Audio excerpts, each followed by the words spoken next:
Welcome, guys. Welcome, horror fans, movie fans, and welcome, folks, to my YouTube channel. This is Dean of DVD. I had recently done a 50 greatest horror movies of all time with Sammy Falagar, formerly Falagar 517. And I've edited the list a little bit, and I'm going to present it a little differently, give you the whole 50 all at once here in one video, and hopefully under 15 minutes. So stay with me. And let's take a look at my top 50. Coming in at number 50, The Mummy Trilogy. Not the greatest film, but it was entertaining, especially the first one I enjoyed. And so I'm going to put that one at number 50.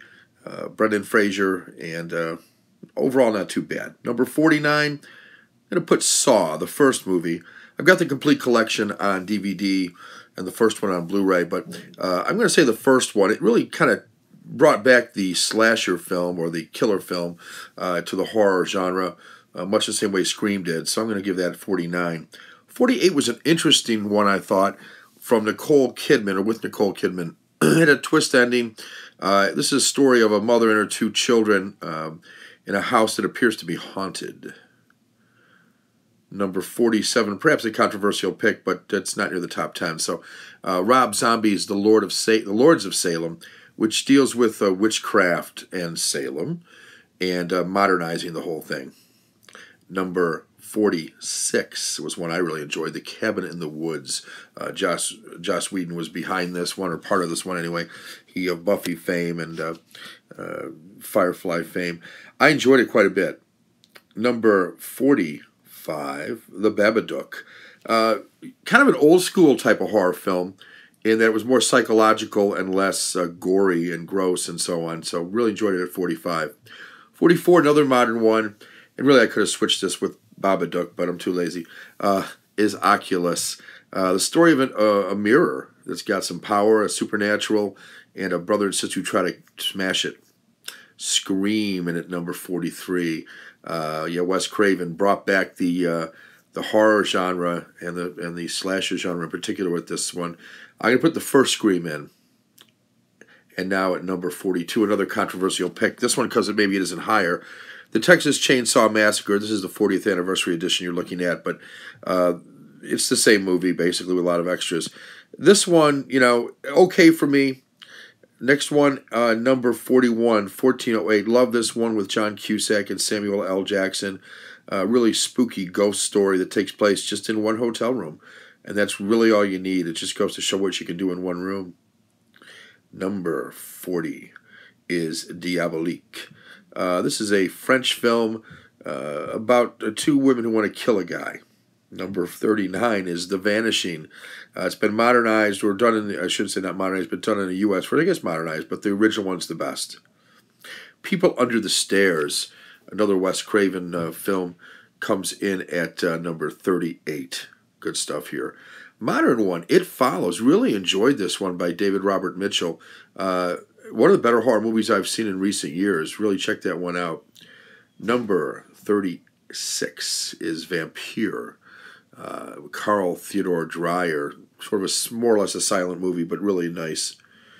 Number 35 is The Devil's Backbone by Guillermo del Toro.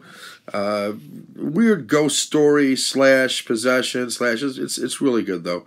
Clive Barker's Lord of Illusions in at number 34. Always loved this movie. Mixes magic and horror and fantasy in a really good way. In at number 33, Hellraiser, Clive Barker's original. That's the one that for me is at 33. I don't think the other films match up to the first one, although people make a case for the second or the third one. But I like the first. Pet Sematary, number 32. Love Stephen King's books, and this one was well done on the film. Really liked it. It comes in at 32. 31. Another controversial one maybe because people maybe don't think this is a horror movie. I do. It's King Kong. I'm going to go with the remake rather than the original one because it's longer and I like it. Number 30. Lucio Fulci's City of the Living Dead. I really enjoyed that one. New York Ripper's growing on me now that I've watched it a couple more times. And The House by the Cemetery is also good. So thank you, Aaron Pinn. Number 29, Creature from the Black Lagoon. Classic Universal. You'll see some more Universal. I just remember these as a kid, and I still enjoy them now. They're still entertaining and nostalgic at the same time, so really love that one. Number 28. You know, of all George Romero's Dead movies, I like The Day of the Dead the best. Plus, I like the packaging I've got on this one. So it gets my nod over the other two of the trilogy anyway. So Day of the Dead by George A. Romero. Yeah, number 27, Don't Look Now, Donald Sutherland, Julie Christie. Spooky sort of ghost story, sort of. You have to watch it. Number 26. Could have picked a couple of these, but Deep Red is the one I ended up picking by Dario Argento. Good stuff and very, very vivid imagery. Number 25, Trick or Treat. This moves up my list from where I had it with Sammy. Number 25, I listened to Sammy's having it quite a bit higher, and I really should have had it higher to begin with, but it makes the top 25.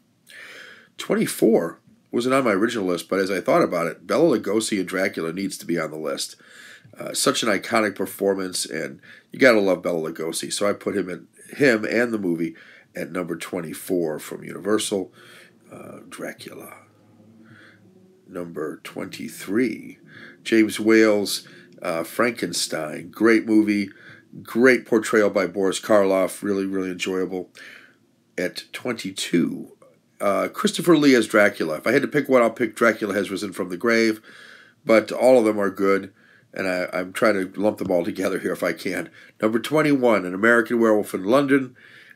Great film, great musical soundtrack, probably the best transformation scene ever. 20, The Innocents, I'm sorry. I really love The Innocents with Deborah Kerr, and it's more psychological than anything else. 19, Pit and the Pendulum. Edgar Allan Poe's great story, directed by Roger Corman and starring Vincent Price and Barbara Steele. In at number 18, The Abominable Dr. Phibes. Price just is great in this one. He's just having a giddy time doing this movie. It's good stuff. Number 17, one that scared the crap out of me when I saw it in the theaters as a kid, and that is The Birds by Alfred Hitchcock. Hitchcock knows how to direct, and this is a good one. 16, Godzilla by Shiro Honda, another one that's a monster, but I say it's horror. Now we come to 15. Alfred Hitchcock's Psycho, a classic film with Anthony Perkins, Vera Miles. Great stuff. And Janet Leigh. In at number 14, the Omen trilogy. And I am going to put all three of the movies in, because I do think they're almost one movie when you think about how they flow together. So I'm going to put that at 14. 13, one of my favorite werewolf movie is The Wolfman with Lon Chaney Jr., and it's because of Lon Chaney Jr. as Larry Talbot that I love this one so much. So that's 13. Number 12, Bram Stoker's Dracula, Francis Ford Coppola's take on it.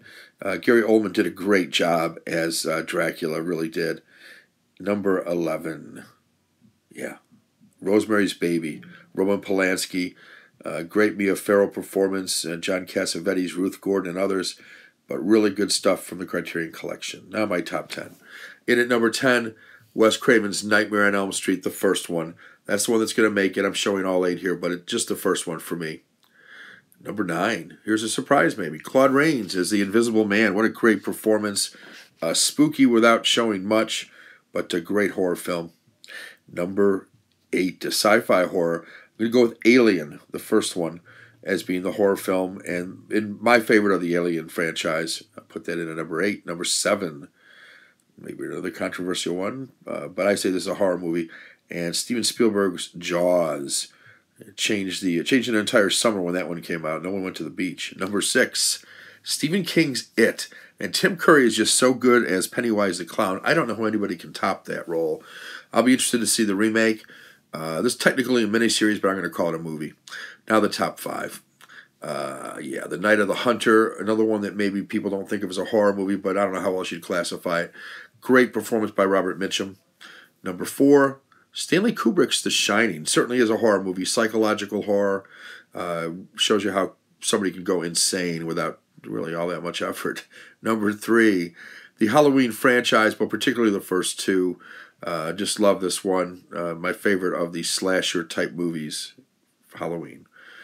Number 2, here's a shocker for you. The Bride of Frankenstein. Not only is it a great horror movie, it's a great movie. It makes Time Life's top 100 movies of all time, of any type of movie, and it makes my top 50 horror. And number 1, big shocker here for everybody, right? The Exorcist. Yeah, William Friedkin's great direction on William Peter Blatty's excellent novel that scared the crap out of me as a kid. I almost didn't go to see this in the theater, but I finally mustered the courage as a 14-year-old to go see this thing. And loved it. The Exorcist, my number 1 horror movie of all times. So that's my list, guys. And what an iconic picture there. Tubular Bells. Yeah, great stuff. Great music. That's my top 50 list. What's yours? I've seen some of the other guys. Respond to this with maybe give me some of your top ones. I appreciate you watching, as always. And hopefully you enjoyed the 50 greatest horror movies of all time, at least according to me. So this is Dean of DVD. Signing off, and hope all of you have a great day. Thanks.